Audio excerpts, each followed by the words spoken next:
నమస్కారం. డివోర్స్ ఛానల్లో పెడుతుందని, ఎందుకంటే నిన్న విజయ్ ఎప్పుడైతే అత్యధిక స్థానాలు గెలిచాడో, ఇంకా ముఖ్యమంత్రి కాలేదు బట్ అవుతారంటున్నారు కాబట్టి తర్వాత మాట్లాడదాం.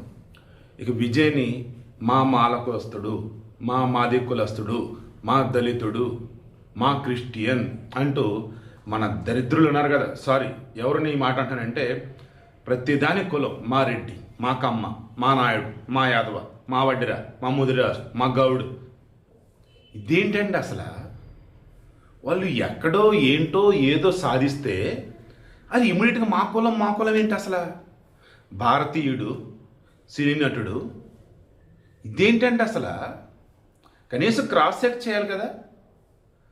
ఆయన క్లియర్గా నేను ఎక్కడ కూడా ఎస్సీ అని కానీ ఓ రకంగా చెప్పాలంటే తన క్యాస్ట్ ఏంటని కూడా చెప్పలేదండి.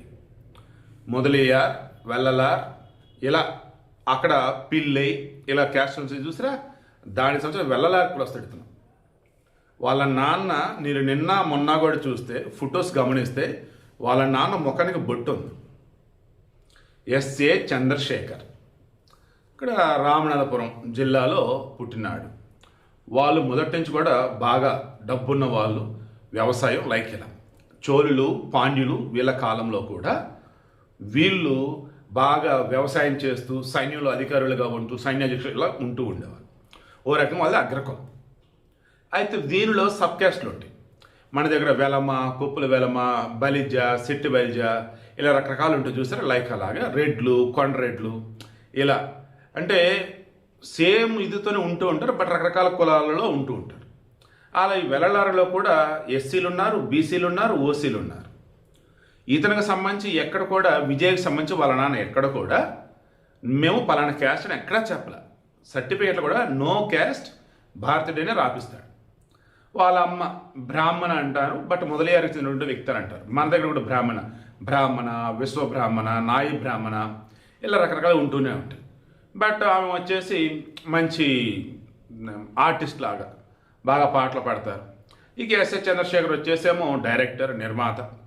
ఇలా చూసుకుంటూ పోతే ఇందులో చెప్పాల్సింది ఒకే ఒకటి, ఆయన ఎస్సీ కాదు అనకూడదు. కానీ మన దగ్గర అఫ్కోర్స్ నా చిన్నప్పుడు బాబు నేనే సాక్ష్యం, నీకు క్రిస్టియన్ అని ఎవరైనా చెప్పారనుకోండి వాళ్ళు ఎస్సీ అనుకునేవాడు. నేను నాకు ఎంబీఏకి వచ్చాక తెలిసింది ఎస్సీలలో ఎవరైనా క్రిస్టియన్లో ఉంటే వాళ్ళు బీసీసీఏ అవుతారని.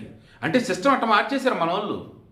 ఇక దళితుడు అంటే దళిత క్రిస్టియన్ ఫిక్స్ అయిపోయారు. ఇంకా బాబు వాళ్ళ అమ్మ మొదటి నుంచి హిందువు శోభ, వాళ్ళ నాన్న హిందువు, తర్వాత కన్వర్టెడ్ క్రిస్టియన్గా మారాడు.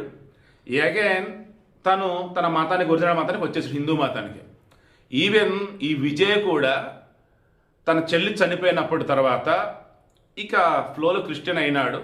అతను చర్చిలకు వెళ్ళాడు, గుడికి వెళ్ళాడు, ఎక్కడైనా కానీ అందరిని గౌరవిస్తూనే ఉన్నాడు, అన్ని మతాలను ఆరాధిస్తూనే ఉన్నాడు. మొన్న ఎన్నికలప్పుడు కూడా అదే చేశాడు. ఈవిడకి మెయిన్ ఇంటెన్షన్ ఇప్పుడు కన్నా బుద్ధి, బుర్రా, జ్ఞానం ఏమన్నా ఉంటే ఊరే అవతల అసలు ఎవరో ఏంటో తెలియక ముందే క్రిస్టియనా అయితే మా దళితుడు, క్రిస్టియనా అయితే మా మాల, క్రిస్టియనా అయితే మా మాదిగా, ఏంటి బీసీనా మా యాదవ, ఏంటి బీసీనా మా గౌడ, బీసీనా ఏంది అసలు? ఇవి తప్పండి. దయచేసి కులాలను ఆపాదించకండి. అండ్ అసలు రాజ్యాంగ ప్రకారం ఎస్సీగా ఉన్నటువంటి వాళ్ళు హిందువు అయితేనే వాళ్ళు ఎస్సీలుగా ఉంటారు. అదర్వైజ్ వాళ్ళు క్రిస్టియన్గా హ్యాండ్ అయితే బీసీసీ అవుతారని సుప్రీంకోర్టుగా చెప్పింది కదా. అయినా సరే ఇంకా క్రిస్టియనా అయితే మా ఎస్సీనే. ఒరే దేవుడా, జగన్మోహన్ రెడ్డి అయ్యా క్రిస్టియనే, రెడ్డిగా లేడా, ఓసీగా లేడా? ఇది ఎందుకు మీకు అర్థం కాదు?